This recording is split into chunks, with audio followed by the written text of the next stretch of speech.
Corps à corps,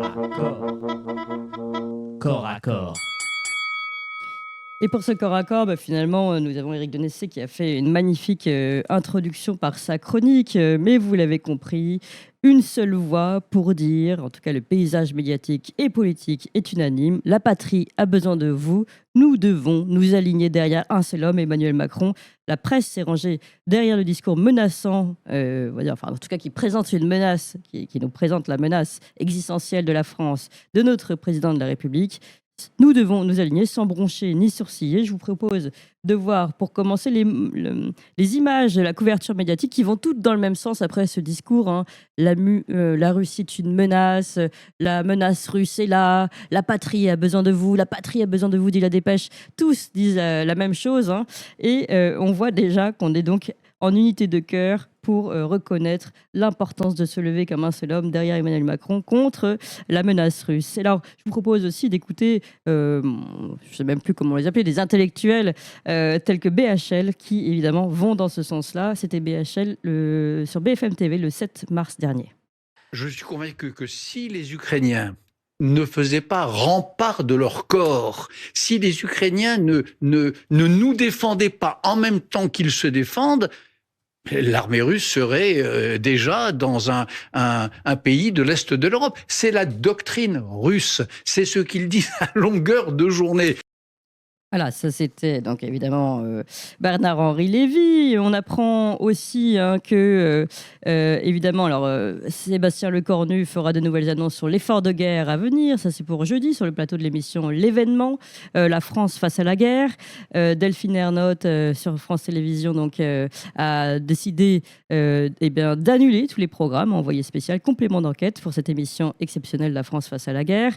On apprend également que Jean-Noël Barrot a décidé d'entamer un tour de France pour expliquer la crise internationale aux Français, au cas où vous n'aurez pas bien compris. On apprend qu'Emmanuel Macron réunit et rencontre aujourd'hui, ce mardi, à Paris, les chefs d'état-major des armées de l'Union européenne et de l'OTAN. Voilà, il va être face aux chefs d'état-major. Donc, vous imaginez l'image militaire que ça va renvoyer. Ils discuteront d'un plan de paix pour l'Ukraine, même si on entend plutôt un plan de guerre. On apprend également que le sondage publié par Ouest France, qui nous apprend, vous savez, que 61% des Français se disent favorables à un rétablissement du service militaire, eh bien, il est financé, c'est le Centre de réflexion Destin commun qui a fait cette commande, qui est financé par Georges Soros, dirigé par Laurence de Nervaux, l'épouse d'Alban de Nervaux, le PDG de l'Arcom. Voilà, ça fait beaucoup d'éléments intéressants pour savoir finalement pourquoi on n'entend qu'un seul son de cloche toujours dans cette volonté belliciste. Et à côté de ça, c'est toujours intéressant de savoir qui va payer cette guerre. Qui va la payer ? A priori, c'est plutôt les Français. Je vous propose, par exemple, d'écouter Sophie Primas, qui en parlait déjà, la porte-parole du gouvernement. Écoutez. Alors, je ne sais pas ce que ça veut dire puiser dans l'épargne des Français, mais mobiliser l'épargne des Français pour effectivement pouvoir investir dans la défense est évidemment une piste intéressante à mettre sur la table. Je rappelle que Michel Barnier, d'ailleurs, en avait lui-même parlé. Le président de la République en a lui-même parlé. On parle également de l'épargne européenne qui pourrait être mobilisée. En tout cas, les cas, c'est un sujet de réflexion, c'est un sujet sérieux. Créer un produit dédié, c'est une possibilité sur la table ? Créer un produit dédié. Voilà. Ensuite, évidemment, Emmanuel Macron aussi a dit qu'il faudrait faire de nouveaux choix budgétaires. On l'écoute ? Mais compte tenu de l'évolution des menaces, de cette accélération que je viens de décrire, nous aurons à faire de nouveaux choix budgétaires et des investissements supplémentaires qui sont désormais devenus indispensables. J'ai demandé au gouvernement d'y travailler le plus vite possible. Ce seront de nouveaux investissements qui exigent de mobiliser des financements privés, mais aussi des financements publics, sans que les impôts ne soient augmentés. Pour cela, il faudra des réformes, des choix, du courage. Voilà, bon, ça on va analyser avec Sylvain Tiget dans quelques instants ce que ça veut dire. Et puis pour finir, allez, comptons François Bayrou sur l'emprunt national qui reste une possibilité. Est-ce qu'on fait appel aux Français, Monsieur le Premier ministre ? Un emprunt national ? C'est une possibilité. Faut-il que l'emprunt, faudrait-il, si on s'y décidait, et je vous dis que pour moi, sur ce point, la décision n'est pas du tout prise. Vous connaissez l'affaire, vous connaissez mieux que personne. La faiblesse de ce monde politico-médiatique. La faiblesse, c'est que... C'est vous les politiques, hein ? Oui. et réciproquement, symétriquement, vous êtes l'autre côté. C'est qu'on veut avoir les réponses avant d'avoir posé les questions. Voilà, François Bayrou, toujours aussi clair. Alors, pour comprendre ce qui se joue réellement derrière ce théâtre de guerre qu'on nous offre, je suis très heureuse de recevoir Pierre Conessa, Sylvain Tiget. Bonjour Pierre Conessa. Médiatique. La faiblesse, Ah, c'est on a que... ceci. Bonjour Pierre Conessa, vous nous entendez? Je t'entends, mais j'ai un retour voix. Oui, Je sais pas pourquoi. oui, nous aussi, on va régler ça. Excusez-nous Ouais. pour le problème technique. Il faut savoir, et je le rappelle, pour ceux qui nous récupèrent en cours de route, que nous sommes pas dans un studio, on va dire, de transit, et donc pas tout à fait avec notre artillerie, nous aussi, technique habituelle. Alors, Pierre Conessa, je rappelle que vous êtes ancien haut fonctionnaire spécialiste des questions de géopolitique, essayiste et auteur de nombreux ouvrages, dont celui que j'ai déjà cité à plusieurs reprises, Vendre la guerre, le complexe militaro-intellectuel, aux éditions de l'Aube, ou encore Les religions ont-elles plus de bien que de mal, aux éditions Desclés de Brouwer. Et nous sommes également avec Sylvain Tiget. Bonjour Sylvain Tiget. Pas tout à fait avec. Alors, bonjour à vous. On va continuer de régler. On va continuer de régler le son, ne vous inquiétez pas. Vous êtes expert en économie et investissement, fondateur d'Ultra Bourse, cofondateur de la lettre d'investissement Les Incorruptibles avec Olivier Delemarche. Et vous avez depuis un moment aussi beaucoup communiqué sur le risque de prise de main basse sur l'épargne des Français. Mais si vous le voulez bien, Sylvain Tiget, on va commencer par analyser plutôt justement ce complexe militaro-intellectuel qui est à l'œuvre, ou militaro-politique aussi, on pourrait dire. Pierre Conessa, si vous voulez bien, est-ce qu'on peut reprendre cette première partie, ce volet propagandiste? Bien sûr. Alors, est-ce que je laisse la parole à Pierre? Oui, tout à fait. Non, c'était avec Pierre Conessa, je me tournais vers vous. Pierre Conessa, si vous voulez bien analyser justement ce volet propagandiste qui est à l'œuvre. Militaro-intellectuel qui est à l'œuvre. Alors, attendez. Alors, visiblement, on a un petit souci. Je crois que quelqu'un doit avoir un haut-parleur, c'est ça? Pierre Conessa, je ne sais pas si vous avez un retour, si vous pouvez couper le son de votre écran, Alors là, moi, je ne vous entends pas, mais en tout cas, nous, on doit avoir un retour en fait de chez vous. Donc, il faudra bien couper votre ordinateur, le son de votre ordinateur, si vous le pouvez. Sinon, ce qu'on va faire peut-être, c'est qu'on va vous rappeler. Vous pouvez commencer l'interview avec Sylvain. On va vous rappeler, Pierre Conessa, on va régler ça et on va commencer avec Sylvain Tiget en attendant. Voilà, on sait. Depuis tout à l'heure, j'essaie de le signaler, mais ça ne marche pas. Ah bah ça y est, là on vous entend bien. Mais bon, on va quand même vous appeler, donc on va régler ça à côté. Sylvain Tiget, je me tourne vers vous. Écoutez, on commence sur en effet cette unanimité aussi à vouloir faire la basse sur l'épargne des Français. Vous l'avez analysé depuis longtemps. Quels sont les éléments qui vont dans ce sens-là et qui montrent ce qui risque de se passer? Le premier point en fait qui montre qu'on va vers une mobilisation de l'épargne, c'est tout simplement le rapport Draghi, si vous voulez, qui a été publié il y a quelques temps, où justement Mario Draghi, ancien haut fonctionnaire européen qui était justement le patron de la Banque Centrale Européenne, vous disait qu'il fallait mobiliser l'épargne des Européens à hauteur de 800 milliards d'euros. Et au final, qu'est-ce qui se passe aujourd'hui? C'est qu'on arrive sur une fin de guerre avec l'Ukraine. La Russie, l'Ukraine devrait très probablement trouver un accord suite à la rencontre entre les États-Unis et l'Ukraine en Arabie Saoudite. Actuellement, ça va se passer là dans les jours à venir. Et vous avez l'Europe qui se dit, écoutez, ils vont signer un deal, un accord de paix, ils vont se partager les ressources, les matières premières qui sont dans les régions conquises par la Russie, à savoir le Louhansk, Donetsk, Zaporijjia, etc. Ces régions qui sont riches en charbon, en plein de matières premières. Donc c'est entre guillemets, les rois se partagent, entre guillemets, le royaume.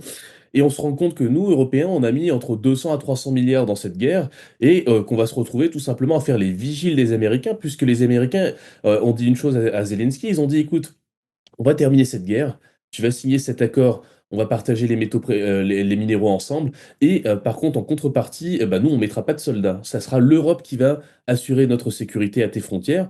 Donc en gros, les Européens sont les vigiles des Américains qui se partagent à 50-50 ou autre, on verra ce qui sera décidé, les matières premières entre l'Ukraine et les États-Unis sur les territoires restants dans l'envie de rembourser les 100 milliards. Donc pour répondre à votre question, les 800 milliards qu'on nous vend aujourd'hui comme de la défense, comme, si vous voulez, l'agresseur russe qui viendrait à Paris, j'ai envie de vous dire, Clément, je vous pose une question. Oui. Quelles sont les matières premières que la France possède. Il y a peut-être une chose que possède la France dans le tableau périodique en termes de matières premières, et voici le nom de code, hein, c'est KSOS, Cassos. C'est la seule chose qu'on a en abondance en France. C'est la seule chose, à la limite, que les Russes n'ont pas chez eux, qu'ils pourraient... Mais je doute fortement, Clémence, que les Russes soient intéressés par cette matière première parce qu'elle n'est pas transformable, vous voyez. Donc, pas de, si vous voulez, pour moi, pas de réelle menace russe. L'idée, c'est de dépenser de l'argent. Et je vous rappelle aussi une chose, avant peut-être de laisser la place à notre ami Pierre, je vous rappelle aussi une chose, c'est que notre chère présidente de la Commission européenne, Ursula von der Leyen, travaillait au ministère de la Défense allemande, a été virée pour corruption. D'accord, donc c'est quand même pas rien. Et aujourd'hui, on a cette même personne qui, à la tête de la Commission européenne, vous annonce dépenser 800 milliards dans l'industrie de la défense. Est-ce qu'on n'aurait pas une impression de déjà-vu? Voilà, c'est la seule question qu'il faut se poser. Et quand vous comprenez ce genre d'implication-là, vous comprenez assez naturellement pourquoi est-ce qu'on nous vend la guerre, pourquoi est-ce qu'on nous vend de la peur, en fait, chaque jour, alors qu'en fait, il n'y a pas vraiment lieu d'avoir peur. Alors, on va revenir justement sur ce phénomène de vente de la guerre et de la peur, puisque c'est l'une des spécialités de Pierre Conessa. Pierre Conessa, on vous a retrouvé, on vous a au téléphone cette fois-ci, si j'ai bien compris. Donc, je vous proposais tout à l'heure d'analyser avec nous et de nous montrer un peu justement ce volet-là de complexe militaro-intellectuel ou même militaro-politique aussi, puisqu'on a vu beaucoup de politiques s'y mettre. Très peu, finalement, contestent cette voie unanime. D'ailleurs, c'est intéressant aussi, même au niveau de l'opposition. Est-ce que vous pouvez nous brosser ce tableau ? Je crois qu'il faut mettre en avant le fait que, si vous voulez, après la disparition de l'URSS, avec cette pensée stratégique qui structurait toutes les analyses, c'est-à-dire la bipolarité, on ne pouvait négliger aucune crise. Pour une raison assez simple, c'est que l'autre risquait de l'instrumentaliser, etc. Bon. À partir de ce moment-là, si vous voulez, ça devient open bar, c'est-à-dire qu'aujourd'hui, n'importe quel individu peut, sur un plateau télé, dire « mais attendez, la crise importante, c'est celle-là. D'ailleurs, j'en viens, je connais les gentils, je connais les méchants, et on ne peut pas ne pas. La double négation servant de démonstration. » Le champion de cette ligne-là, évidemment, c'est BHL. C'est-à-dire que BHL fait partie de ces gens qui sont ce que j'ai appelé les toutologues, c'est-à-dire qu'ils sont sur toutes les crises et qu'ils vont effectivement à chaque fois nous expliquer ce qu'il faut faire. Bon, comme vous l'avez dit, je crois, dans une des interviews précédentes, un jour, quelqu'un, il avait dit d'ailleurs, BHL, si je savais tirer au fusil, j'irais sur place. Il y a quelqu'un qui lui a dit, venez, je vais vous apprendre à tirer, et il n'a jamais répondu. Donc, si vous voulez, on est sur cette situation-là. Cela dit, BHL n'est pas seul. Oui. C'est-à-dire qu'effectivement, le complexe militaro-intellectuel, c'est aussi devenu des humanitaires rentrant d'une crise d'une particulière gravité. Ce sont des journalistes qui font du terrain. Ça peut être des hommes politiques qui, effectivement, font une mission d'observation, etc. Et donc, c'est cet ensemble-là, il devient aujourd'hui la composition des plateaux télé. N'oubliez pas une chose très importante, hein, c'est qu'à partir de la guerre du Golfe, les chaînes d'infos en continu deviennent le lieu du débat. Parce qu'à ce moment-là, vous avez une intervention en direct et en temps réel de gens qui vous disent comment il faut mener la guerre. Et évidemment, ces gens-là sont d'autant plus, bellicistes qu'ils n'y vont pas. Oui, les moins bellicistes de tous étant les militaires, évidemment, parce qu'eux, ils savent ce que c'est. Donc on est dans cette situation-là, et c'est assez paradoxal de penser que justement dans la situation où on est aujourd'hui, on a cette espèce de déchirement de gens qui disent il faut faire ci, il y a qu'à, ou il faut qu'on... Donc voilà, ça c'est mon analyse du complexe militaro-intellectuel. Oui, et comment vous expliquez également, là on n'est plus sur les côtés entre guillemets tautologues, intellectuels, mais comment vous expliquez que même la classe politique s'y mette, c'est-à-dire qu'on pourrait attendre d'une opposition qu'elle s'oppose, que par définition, elle cherche peut-être aussi à creuser ce que propose la majorité, enfin le gouvernement, et puis de le contester, d'y voir des choses à redire, surtout quand certains ont par le passé pu avoir des positions plus réelles politiques qu'aujourd'hui. Comment vous expliquez aujourd'hui que ce soit Jean-Luc Mélenchon du côté de LFI ou Marine Le Pen, finalement, que le discours soit relativement aligné sur celui d'Emmanuel Macron? Je dis relativement parce qu'évidemment, ils mettent quelques... Oui, bien sûr. Comment vous expliquez ça? D'abord, il faut bien se rendre compte que la crise qu'on vit est quand même une crise d'une nouvelle génération. Oui. N'oubliez pas que l'URSS qui explose en 91-92 va donner naissance à 17 États différents et que ces 17 États se caractérisent par le fait que le camarade Salid, quand il était commissaire aux nationalités, c'était surtout occupé de ne laisser aucune entité ethniquement homogène. Donc il y avait partout des minorités russophones, avec ce droit que se conservait Moscou d'intervenir si besoin. Deuxième caractéristique, quand l'éclatement se fait, vous avez des frontières administratives internes qui deviennent des frontières internationales. Troisième caractéristique, c'est qu'effectivement, vous aviez donc des Russes partout. Et donc, l'interventionnisme de Moscou était d'autant plus difficile que la crise économique était très très profonde et que Poutine fait son retour contre Yeltsin, qui était un ivrogne quand même, il faut bien le reconnaître. Ouais, oui. Donc tout à coup, on a une espèce de conjonction politique en Russie, où vous avez un homme qui a justement la caractéristique de faire du sport et de ne pas boire, pour prendre la suite d'un type qui s'était complètement laissé manipuler par tous les intervenants extérieurs, et qui va dire « je vais rétablir la dignité de ce pays ». Ça vous rappelle rien, ce genre de situation? Ça rappelle la situation de l'Allemagne de l'entre-deux-guerres. Et donc, il faut faire très attention, si vous voulez, au fait de ne pas considérer ni de raisonner par analogie, en se disant « regardez ce qui s'est passé avec les accords de Munich ». Il faut aussi prendre en compte le fait qu'il y a une espèce de légitimité russe. Et cette légitimité russe, la seule question qui est une question fondamentale, c'est qu'est-ce qu'elle contient dans sa géopolitique? Oui. C'est-à-dire jusqu'où les Russes veulent-ils aller? Or, on voit bien qu'entre ceux qui vont dire qu'ils sont déjà dans les plaines d'Asie centrale, d'Europe centrale, et puis ceux qui vous disent mais non, ils vont s'arrêter en Ukraine, on est sur un débat de fond. Et ce débat de fond, il est plus conditionné par les postures françaises, si vous voulez, que par l'analyse de terrain. Donc, moi, je suis extrêmement prudent, si vous voulez, sur les conclusions qu'on peut tirer. Si véritablement Moscou avait mis tous les moyens militaires pour régler la crise d'Ukraine, on peut penser qu'elle aurait pu être résolue par la force. Ça n'est pas le cas. Oui. Donc, comment mesurer cet effort limité? Il y a deux manières de l'expliquer. Soit vous l'expliquez comme l'Afghanistan, c'est-à-dire finalement l'armée rouge n'est pas cette espèce d'énorme machine qui a peuplé toutes les analyses géopolitiques pendant 40 ans. Rappelez-vous qu'en Afghanistan, quand même, ça n'a pas marché. Et donc, ça, c'est la première explication. Et la deuxième explication, c'est qu'effectivement, protéger les minorités russes est un enjeu pour Moscou. Et rappelez-vous qu'au moment où Poutine intervient, il y a déjà 14 000 morts dans la frontière, dans l'est de l'Ukraine. C'est-à-dire que la guerre avait déjà éclaté. Simplement, elle était considérée comme une guerre interne. Oui. Et à partir du moment où ils interviennent, ça devient une guerre internationale. Donc, vous voyez, tous les termes du débat ont changé. Oui, oui, tout à fait, tout à fait. Si vous voulez bien, on va rester encore un tout petit peu avec vous, Pierre Conessa, avant de me tourner vers Sylvain Tiget. Sylvain Tiget, j'espère que vous comprendrez. Après, on prendra un peu plus longuement le volet économique, finalement, financier de cette guerre. Mais j'aimerais bien qu'on continue dans cette lancée. J'ai cité tout à l'heure le sondage, par exemple, qui dit que 61% des Français se disent favorables à un rétablissement du service militaire. Toujours, évidemment, dans l'ambiance belliciste qu'on connaît. Donc, j'ai cité aussi le financement de ce sondage par une ONG de George Soros. Et puis aussi cette tournée de Jean-Noël Barrot à travers la France, l'annulation d'une émission pour passer en émission exceptionnelle La France face à la guerre. Mais qu'est-ce que ça veut dire? On est véritablement, enfin, je veux dire, ne pas voir la propagande. Pierre connaît ça, je suis désolée de le dire, mais vous devriez être dans tous les plateaux télé, justement, enfin, invité par tout le monde pour comprendre ce qui se passe, parce que la propagande, elle est énorme et elle est facile à voir. Je veux dire, quand on voit qu'on annule des émissions classiques pour passer à la France face à la guerre, les mots sont forts. Quand on a un ministre des Affaires étrangères qui fait la tournée de la France, et puis des sondages qui sont commandés, bon, ça, ils sont toujours commandés, mais je veux dire, les ficelles sont grosses quand même, non? Est-ce que vous voulez bien revenir sur ces différents points? Écoutez, de toute façon, le fait qu'un homme politique prenne le risque de dire il faut se préparer à la guerre, ça ne le rend jamais populaire. Donc, il faut quand même se mesurer aussi que c'est un acte politique courageux. Bon. Rappelez-vous quand même comment on n'a pas préparé la Seconde Guerre mondiale. Et en fait, contrairement à ce qu'on pense, c'est le Front populaire qui rétablit les dépenses de défense. Donc, vous voyez, on est complètement à contre-emploi. Et donc, il faut faire très attention à la manière d'analyser le débat. Moi, je ne parle pas des hommes, ça ne m'intéresse pas. Et ce débat aujourd'hui, il est qu'on a, dans l'ambiance, si vous voulez, de la décomposition de l'URSS, décidé deux choses. D'abord, que la guerre moderne, ce serait une guerre technologique avec des armées professionnelles. Donc, on a supprimé le service national.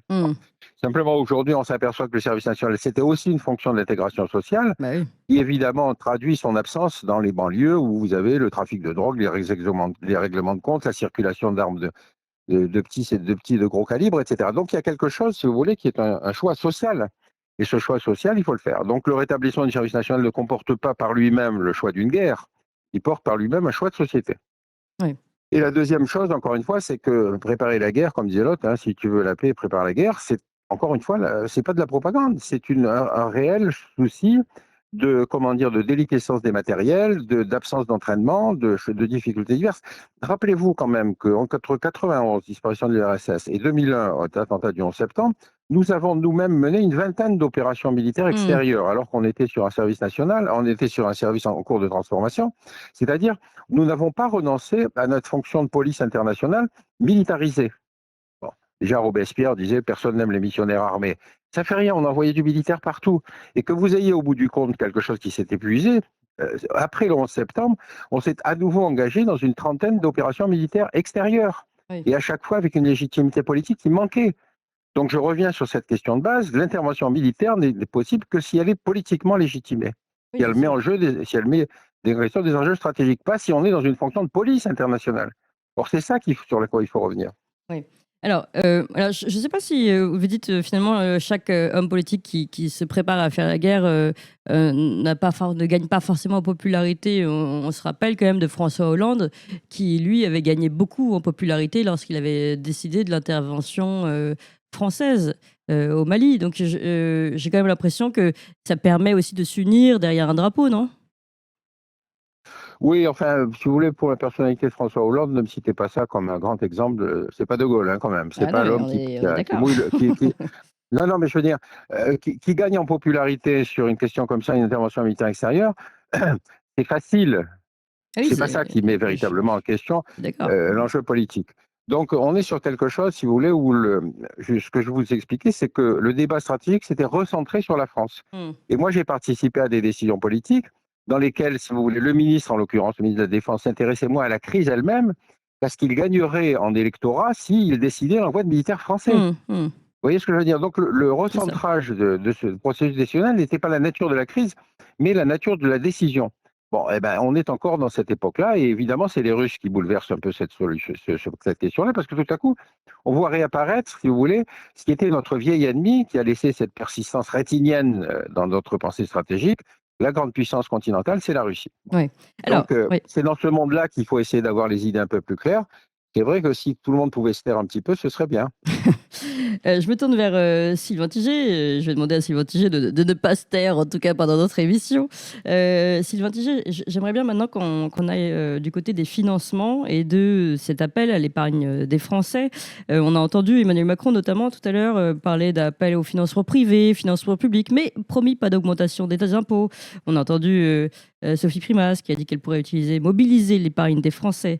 Et puis vous avez évidemment rappelé le plan Draghi qui était assez parallèle, on va dire, au plan d'Ursula von der Leyen avec ses 800 milliards d'euros. Alors finalement, comment vous voyez les choses? Comment ça va se mettre en place?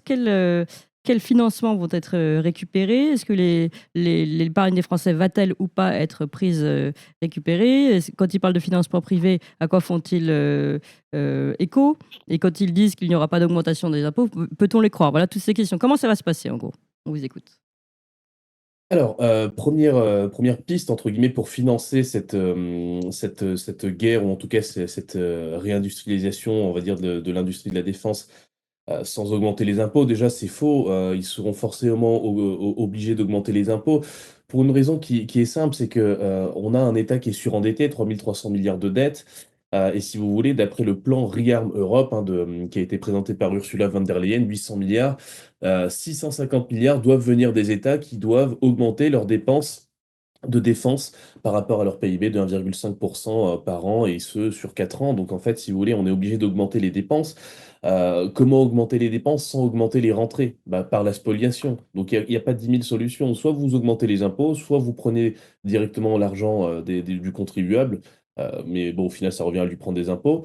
Soit vous faites un mix des deux, et ce sera un petit peu un mix des deux. Où D'accord. se trouve la majorité des liquidités, on va dire, du patrimoine liquide des Français? Vous l'aurez compris, c'est dans les assurances vie, d'accord? C'est dans les assurances vie que vous avez la majorité de l'épargne liquide des Français. Il y avait un très bon rapport je crois que c'était de Tirole et Blanchard, qui disait que la majorité de l'épargne et des Français était dans l'assurance vie, et que voilà, c'était une source de liquidité qu'on pouvait mobiliser si l'État en avait besoin. D'ailleurs, il est bon de rappeler que lorsque vous déposez 100 000, 150 000, 200 000 euros sur une assurance vie, l'argent techniquement ne vous appartient plus contractuellement parlant. Vous devenez en fait, si vous voulez, un créancier de l'assureur. Et l'assureur est votre débiteur, c'est-à-dire que vous lui avez donné de l'argent, il a une dette envers vous, cet assureur, mais ça n'est plus votre argent Ah contractuellement, oui, vous ne pouvez d'accord? pas le récupérer Et comme un coffre en banque, quoi. vous ne pouvez pas récupérer votre argent et d'ailleurs, on a des cas aujourd'hui, il y a énormément de personnes avec qui je suis en contact. Vous pouvez trouver des histoires comme ça, d'ailleurs assez aisément, vous n'avez pas forcément besoin d'être un pro de la finance pour le savoir.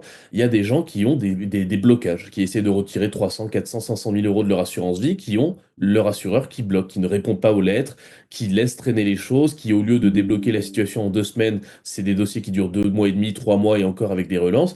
Donc il y a une vraie situation où aujourd'hui, en fait, cet argent, on se rend compte qu'il n'est pas réellement à nous. Et c'est dans les moments de crise, quand vous voulez retirer Oui. votre argent, que vous vous en rendez compte. Et ensuite, comment financer cette industrie de la défense?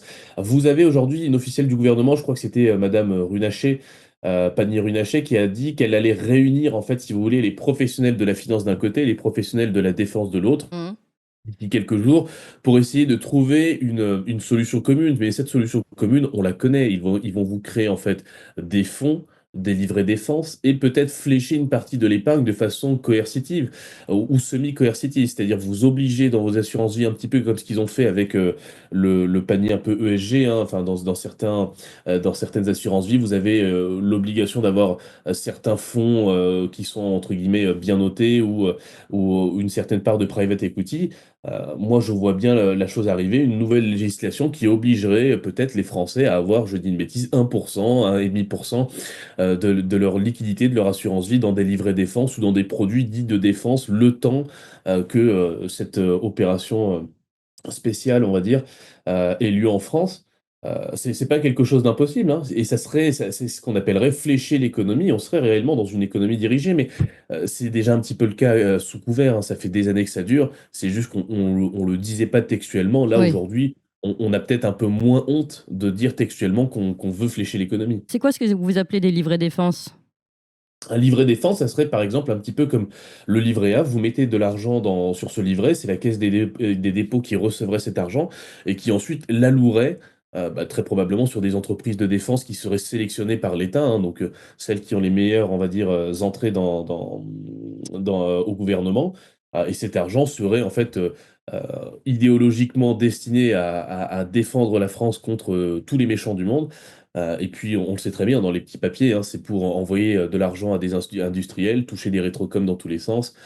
Et puis, c'est ce qui a toujours fonctionné. Enfin, c'est comme ça que le monde a toujours fonctionné, en fait, hein, j'ai envie de vous dire. Il n'y a rien de nouveau sous le soleil. Donc là, l'idée, c'est juste de faire tourner un peu l'économie de guerre, de se faire un peu, tout simplement, les poches. Hein. Ils vont faire les poches aux États sous couvert. C'est exactement comme avec le Covid. On vous fait peur massivement.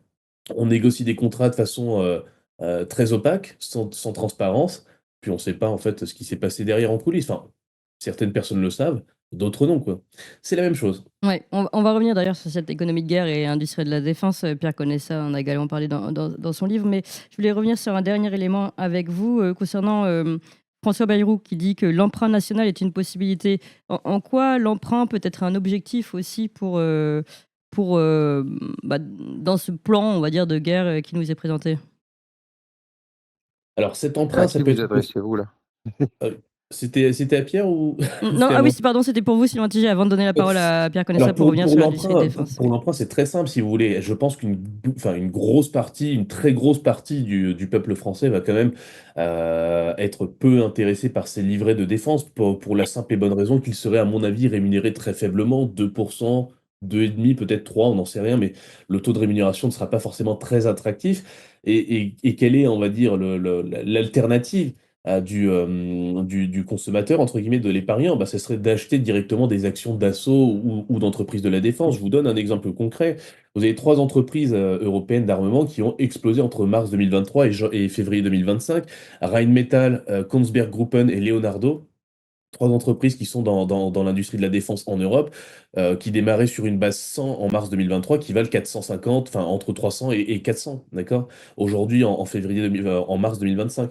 Donc, vous avez un cours de ces entreprises qui a été multiplié par 3, voire par 4. Pourquoi est-ce que l'épargnant français irait mettre son argent sur un livret défense à 2% quand il peut acheter des actions potentiellement d'entreprises de la défense, du Dassault directement ou Rheinmetall s'il en a envie? Oui. Il peut le faire que si soit il est forcé, soit qu'on le force à souscrire à un emprunt national, soit qu'on lui vende avec le cœur la notion de patriotisme. C'est-à-dire, vous donnez 100 000 euros à l'État français, on vous donne 2%, et par contre, effectivement, vous n'avez pas 100 ou 200% de performance en 2 ans comme vous l'auriez fait tout seul en bourse. Mais par contre, vous soutenez, si vous voulez, la puissance française, vous soutenez la souveraineté française. C'est toujours pareil, hein, c'est un marketing par l'émotion, en fait. Quand on se rend compte que la guerre, au final, ça n'est que... on pense mourir pour la patrie, mais on meurt pour des industriels. C'était... j'ai plus la référence, mais c'est exactement ça, en fait. On vend le fait aux Français de mourir pour la patrie ou de se sacrifier pour la patrie. Et la réalité, c'est qu'ils le font pour des industriels. Oui. Vous êtes d'accord avec ça, Pierre Conessa? Finalement, c'est encore une fois, on nous vend la patrie et finalement, derrière, ce sont des intérêts, notamment du complexe militaro-industriel? Ou il y a autre chose? Moi, je voudrais revenir sur ce qu'on appelle l'industrie de défense. Oui. L'industrie de défense, ça n'existe pas. C'est une industrie duale. C'est-à-dire l'essentiel de ce que fabriquent nos grands industriels, que ce soit Airbus, que ce soit Aérospatial, que ce soit Dassault, etc., sont des entreprises duales. C'est-à-dire qu'effectivement, toutes ces entreprises se sont diversifiées. Et donc l'idée, si vous voulez, antérieure à la guerre de 14, ce sont les marchands de canons qui feront la guerre, est une idée qui est partiellement fausse. Et en besoin, encore une fois, une industrie de défense, quand il y a la paix, c'est une industrie de défense qui doit se diversifier. Oui. Donc, si cet emprunt est fait pour aider des entreprises de très haute technologie, n'oubliez pas les succès des constructions industrielles européennes. Airbus est devenu leader devant Boeing parce que c'est une industrie franco-allemande, qu'elle a un marché de défense, etc., etc. Donc, il ne faut pas faire une analyse où, si vous voulez, on aurait de l'argent pour les industriels qui seraient pris sur le peuple. Ça, c'est une analyse auquel je n'adhère pas. Deuxième remarque, je vous ferai remarquer que la classe politique française est d'une indignité absolue. On est actuellement avec une opposition politique qui disent tous, si on arrive au pouvoir, on change la réforme des retraites. On sait très bien que dans tous les pays d'Europe, l'âge de la retraite est obligé d'augmenter. Mais à présenter une démagogie comme celle-là pour se gagner les élections, vous montre que s'il faut faire un effort de défense, c'est pas à cela qu'il faut confier le manche. Donc, on est sur un débat qui est partiellement perverti, si vous voulez, par des règles de politique intérieure.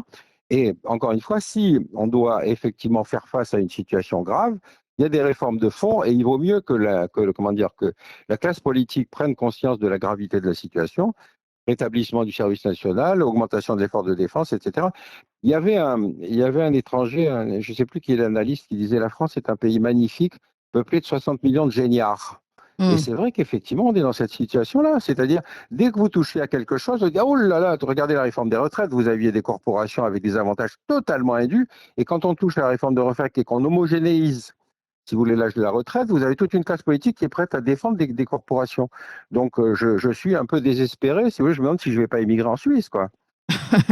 D'accord. Mais malgré tout, vous ne considérez pas du tout qu'il y a une instrumentalisation d'une guerre pour récupérer des fonds d'une manière ou d'une autre, que ce soit par un complexe qu'on peut appeler militaro-industriel, ou que ce soit par des intérêts d'un État endetté qui puisse emprunter plus. Enfin, pour vous, il n'y a pas cette question-là. Vous l'évacuez. Non, il y a un débat politique à mener. C'est-à-dire, effectivement, est-ce qu'on considère qu'on est dans une situation dont les caractéristiques géopolitiques et stratégiques ont changé, avec une question implicite, c'est-à-dire, est-ce que la Russie va se limiter à reprendre des territoires russophones ou est-ce que la Russie va aller plus loin? On voit bien que le débat, il est aujourd'hui sur cette thématique-là. À côté de ça, vous avez effectivement une division de la classe politique qui, à mon avis, se motive plus sur des questions de politique intérieure que sur des analyses stratégiques. Et c'est ça qui m'inquiète. C'est que je me dis, s'il faut dire attention, attention, on ne va pas toucher à votre épargne parce qu'il n'y a pas la guerre, je veux dire, ça ne me paraît pas très sérieux comme analyse. Si on veut faire un effort de défense, il faut trouver de l'argent quelque part. En même temps, on en profite pour se faire supprimer un certain nombre d'avantages fiscaux, de règles particulières, de modifications de l'administration, etc. Tout ça, ça doit aller avec. Mais ça va être des tiraillements et des pleurs partout. Et c'est dans ce sens-là que je trouve que la classe politique française est en dessous de tout, quoi. Oui, Sylvain Tigé, vous souhaitez réagir?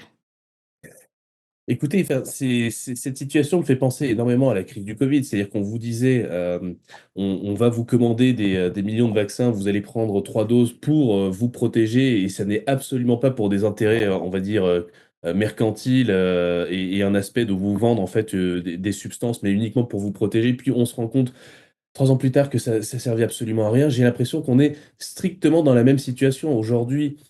Me dire qu'on va dépenser 800 milliards, 650 milliards en fonds propres, 150 milliards qu'on va emprunter à la Banque centrale européenne uniquement pour une question idéologique de bloquer la Russie qui viendrait s'expandre en Europe de l'Est et non pas pour des intérêts commerciaux. Je sais pas, j'ai du mal. Honnêtement, je n'y crois pas. Je n'y crois pas, surtout connaissant le degré de corruption de nos élites, parce que c'est de ça qu'il s'agit, hein. Quand vous avez aujourd'hui la déclaration de patrimoine, par exemple, de notre président de la République, qui a été banquier privé chez Rothschild, je crois qu'il avait un patrimoine qui était ridicule. Il avait 100 000 balles de cash en liquidité, c'est tout, quoi. Et Oui. le reste, il l'aurait mis en travaux. Alors qu'il a quand même fait des deals de M&A, c'est-à-dire de fusion enfin de fusion-acquisition, hein. C'est des deals qui se chiffrent en millions en termes de commission. Et il était le lead, c'est-à-dire le banquier lead, c'est-à-dire celui qui menait la transaction. C'est celui qui aurait dû toucher une belle partie de la commission. Et cet argent, on ne sait pas où il est. Donc, quand vous avez ce genre de choses-là déjà à ce niveau, puis ensuite vous avez Madame van der Leyen qui, sur les contrats avec Pfizer, n'a toujours pas disclose, enfin n'a toujours pas montré ce qui a été négocié, en quels termes, et il y aurait potentiellement des histoires de conflits d'intérêts, de corruption. Je suis désolé, on dépense 800 milliards. Pour moi, c'est pas pour rien. C'est pas pour relancer la croissance. C'est pas pour... Déjà, même le terme de dépenser de l'argent pour relancer la croissance, je trouve ça absolument idiot. Un État ne relance pas une croissance, un État administre. Le secteur privé relance la croissance. C'est le secteur privé qui est vecteur d'innovation. C'est pas le secteur Oui. public, hein. Une économie dirigée, on voit bien ce que ça donne en Corée du Nord et la Corée du Sud. Vous avez deux États qui ont deux approches différentes. La Corée du Sud prospère, la Corée du Nord, aujourd'hui, c'est compliqué. Alors, Donc, oui. Mais qu'est-ce que vous j'ai du répondez par mal. exemple à Pierre Conessa Je Ouais. n'y crois pas. Mais Pierre Conessa qui explique, par exemple, je vais essayer de le dire aussi bien lui, ce qui va être difficile, mais que en fait le schéma de pensée de dire c'est pour on finance, enfin on part à la guerre et c'est pour financer les industries qui font les canons, mais en fait ça marche plus comme ça parce que les industries de enfin le complexe militaro-industriel maintenant aujourd'hui ce sont des industries duales qui finalement font autre chose le reste du temps quand on n'est pas en guerre. Et qui en plus c'est pour peut-être pour le bien de notre économie en citant Airbus par exemple. Qu'est-ce que vous répondez là-dessus, Sylvain Tigé? Je vous rappelle que les entreprises allemandes, avant de faire des moteurs de voitures, faisaient des moteurs d'avion et notamment faisaient du matériel militaire, hein. Donc, ce que je veux dire par là, c'est qu'aujourd'hui, vous avez par exemple la filière de l'industrie allemande qui est l'automobile, qui était sa filière, on va dire, un peu reine, qui est morte en Europe. D'accord? Les industriels allemands sont en train de délocaliser, enfin, c'est même pas ont délocalisé aux États-Unis. Il y a des projets en Europe sur l'industrie automobile allemande qui peinent à être financés, hein. Je le sais très bien parce que je suis sur certains dossiers. Ils cherchent à lever de l'argent, personne ne prête. Aucune banque, aucun institutionnel ne prête. Donc à un moment donné, quand vous avez cette industrie allemande enfin, qui meurt, ben moi je réfléchis de façon assez logique. Comment est-ce que je reconvertis si j'arrive pas, enfin si un Allemand n'arrive pas à vendre une bagnole, qu'est-ce qu'il peut vendre? Il va vendre des tanks, d'accord? Et il va faire beaucoup d'argent en vendant des tanks. Et tout l'argent qu'il ne fait plus en vendant des bagnoles et en les exportant en Chine, parce que justement en Chine, ils ont réussi à exploser sur la thématique du véhicule électrique, ben, ils vont se reconvertir d'une façon ou d'une autre. Donc pour moi, encore une fois, je suis désolé, c'est peut-être ma vision un peu cynique des choses, mais quand on regarde à qui profite le crime à chaque fois, les scénarios et le monde dans lequel on vit devient assez clair, assez limpide en fait, hein. Oui. Quand on voit les intérêts qui se chiffrent en milliards de dollars, en milliards d'euros d'un côté et de l'autre, on comprend rapidement qu'en fait on va pas aider un peuple européen de façon, on va dire, si vous voulez, altruiste et humaniste, hein. On y va parce que il y a des milliards de dollars qui vont être générés pour nos chefs, entre guillemets, hein. C'est exactement ça. Mmh. Donc non, j'ai pas cette vision, on va dire, un peu idéaliste.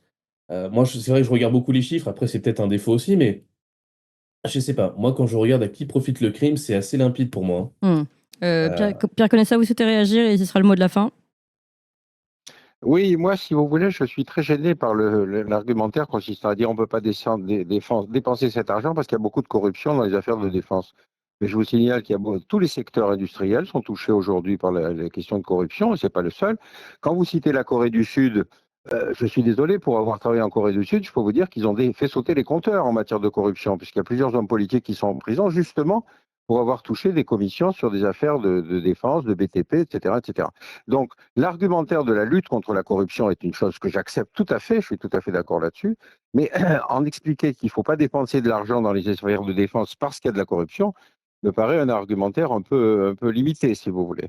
La deuxième chose, c'est encore une fois, il faut revenir au débat d'origine, c'est-à-dire est-ce qu'on estime aujourd'hui qu'il y a nécessité ou pas de reconstituer une force de défense qui ne serait plus à l'état un peu limité, si vous voulez, sur laquelle on a abouti avec des limitations de défense, des restrictions de dépenses, etc.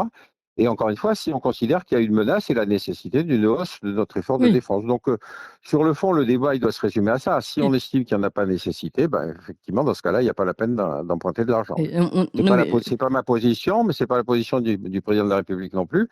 Et je ne considère pas que le président de la République soit un individu qui se soit... Le fait d'être passé par une banque d'affaires, encore une fois, je ne connais pas les affaires qu'il a pu faire quand il était effectivement dans ces fonctions-là. Mais enfin, si vous prenez la caractéristique de la majorité des hommes politiques, c'est une matrice dont je viens, c'est-à-dire des gens qui ont fait des grandes écoles, qui ensuite sont allés dans des cabinets, puis ensuite font de la politique. Ces gens-là n'ont aucune expérience de la société civile, aucune. C'est le cas de la quasi-totalité des parlementaires et sénateurs français. Bon, donc, qu'est-ce que vous préférez comme profil? Vous préférez un homme qui a été effectivement... Si vous prenez Serge Dassault, il sait ce que c'est qu'une entreprise. Alors, on peut lui reprocher d'être un vendeur d'armes, mais c'est aussi une des très grandes réussites industrielles de la France. Donc, je crois qu'il faut sortir d'une espèce de manichéisme dans lequel, par définition, tout ce qui touche à l'armement est quelque chose de sale, et que là, il y a plus de corruption qu'ailleurs. Non, je suis désolé, les taux que j'ai constatés, moi, dans les affaires d'armement, étaient surtout le problème qui nous concernait, nous, c'est-à-dire ce qu'on appelait les rétrocommissions. C'est-à-dire le fait qu'on versait des commissions à des acheteurs étrangers pour qu'ils les restituent en France à des acteurs politiques. C'est là que, si vous voulez, la justice française a commencé à faire son travail, et elle a beaucoup de passifs sur le sujet. Non, mais ce qu'on peut peut-être dire pour vous mettre d'accord, pour finir et pour conclure, parce que de toute façon, on va conclure cette émission, c'est que on peut peut-être tous, en effet, s'interroger sur le fait qu'il ce serait pas mal d'avoir notre propre défense et qu'elle soit un peu plus compétente qu'aujourd'hui, sans aller jusqu'à pousser un plan. On a un budget militaire, je crois qu'il y a ce que nous disait tout à l'heure Éric Denessé, qui n'a jamais été aussi important, même pendant la guerre froide. En fait, en effet, on peut peut-être apporter des nuances, c'est-à-dire que entre avoir notre propre défense souveraine et arriver sur des budgets qui n'ont jamais des taux qui n'ont jamais été atteints, on a peut-être une nuance qu'on peut trouver. Et là, on a l'impression que c'est tout le monde, tout d'un coup, 800 milliards pour le plan européen. Donc c'est forcément énorme par rapport à ce qu'on aurait pu faire et construire progressivement et tout en conservant notre souveraineté. Vous êtes d'accord là-dessus, Pierre Conessa? La question de la souveraineté, actuellement, n'est débattue qu'à propos de l'utilisation de l'arme nucléaire. Hein. Oui. Tout le reste, c'était comment construire une Europe de la défense. Alors, j'ai malheureusement participé pendant 30 ans à des débats infinis sur il faut le pilier européen de la défense, le pilier européen de l'OTAN, etc., etc. C'est-à-dire qu'à chaque fois, la garantie américaine suffisait à limiter le débat à rien du tout. C'est-à-dire, oui, il faudrait. Le conditionnel est une langue merveilleuse en France, puisque comme ça, il suffit de dire qu'on prépare l'avenir en employant du conditionnel. Mais pendant 20 ans, on a fait semblant. Et tout à coup, on se retrouve avec un président américain qui est une espèce de dément extraordinaire et qui tout à coup donne un espèce d'énorme coup de pied aux fesses aux Européens en leur disant mais après tout, faites votre effort, vous-même, nous, on n'est pas obligé de vous couvrir. Donc, vous voyez cette espèce d'hypocrisie à la fois des décideurs, des réflexions, des cercles stratégiques, etc., fait qu'aujourd'hui, on est face à un mur. Et effectivement, si on considère que ce mur est trop élevé, restons dans la situation qu'on connaît. Si on considère qu'il faut effectivement s'y lancer, ça veut dire que de toute façon, les Français paieront. Il ne faut pas leur raconter autre chose. ils doivent payer sur l'âge de la retraite parce que finalement, on sait que le système est déséquilibré. On sait qu'on va être obligé de limiter les charges sociales. Et donc, on est face à une situation qui est encore une fois une grande crise politique. Malheureusement, j'ai l'impression que la classe politique n'est pas à la hauteur. Oui. Voilà. Mais merci Pierre Conessa. Sylvain Tiget, est-ce que vous voulez dire un dernier mot sur cette histoire et puis peut-être aussi ma conclusion où je cherchais à vous réunir, c'est-à-dire, en effet, il faut que de toute façon les Français payent leur propre défense. Je pense que beaucoup seront d'accord de dire il est normal de mettre pour le coup la main au porte-monnaie pour payer une défense souveraine. De là à imaginer des plans et des budgets tels qu'ils sont portés aujourd'hui, il y a peut-être... Exactement. Alors Clément, c'est assez drôle parce que la discussion que Pierre et moi avons, au final, reflète bien la disparité, entre guillemets, qu'il existe au sein de la société française. Vous avez, en fait, vraiment, et Pierre soulignait le manichéisme de notre discussion, mais c'est exactement ce qui se passe aujourd'hui. C'est-à-dire qu'on a des gens qui bossent dans l'administration qui ont une façon de penser. Vous avez des gens qui, comme moi, sont, entre guillemets, des entrepreneurs de terrain et qui ont une autre façon de penser. On vit vraiment deux réalités différentes, on a deux approches différentes. L'approche que j'ai, moi, c'est simple, je suis un taxpayer, je suis un contribuable, je paye beaucoup de taxes, tout comme beaucoup de gens. Le taux de prélèvement obligatoire est de plus en plus élevé sur le peu de gens qui travaillent aujourd'hui en France. Nous, aujourd'hui, j'ai envie de vous dire, on en a ras le cul de payer pour les erreurs de gestion des autres. Nous dire aujourd'hui que l'épargne en plus qu'on a accumulée, mis de côté, va être fléchée dans une industrie de façon coercitive, d'une façon ou d'une autre, c'est plus acceptable. Voilà, c'est aussi simple que ça. En revanche, financer l'État régalien et l'État de la défense... La France est aujourd'hui 4e puissance nucléaire, 290 ogives. Je veux dire, c'est pas rien. Si en plus de ça, et malgré tout, les efforts, on va dire, budgétaires, tous les efforts économiques qu'on a déjà fait, nous, contribuables, on arrive encore à la situation où on nous taxe, on nous prend le peu de bas de laine qu'il nous reste, effectivement, on tombera jamais d'accord. On n'aura jamais la même vision parce que les gens qui sont sur le terrain, les gens qui produisent de la richesse, qui font tourner l'économie, n'en peuvent plus. C'est aussi simple que ça. Après, maintenant, encore une fois, on peut discuter pendant une demi-heure, 3/4 d'heure, en se disant que c'est bien de dépenser les 4 centimes qui nous restent à la fin du mois dans l'industrie de la défense parce que ça va nous permettre de repousser les grands méchants loups. Mais je ne suis pas d'accord, en fait. Mais vous êtes quand même d'accord pour payer une défense française? Une défense française, mais ça, c'était déjà deux choses. Un, c'était une chose qu'il fallait faire il y a bien longtemps quand on avait encore un peu d'argent. Oui. Deux, maintenant qu'on a une dette de 3 300 milliards qu'on emprunte à quasiment 3,5, vous voulez faire comment pour relancer votre industrie de la défense? Vous êtes mort, en fait. Donc, vous êtes mort dans le jeu, en fait. Oui. Il y a aujourd'hui plus de solutions. Il y a même pas assez de solutions pour faire tourner l'État. On a un déficit chaque année de 150, 170 milliards. C'est ridicule. Comment vous voulez faire pour relancer... On ne peut pas emprunter de l'argent à l'infini, ça n'existe pas en fait. À un moment donné, il va falloir imprimer cet argent. Si vous imprimez cet argent, qu'est-ce que ça veut dire?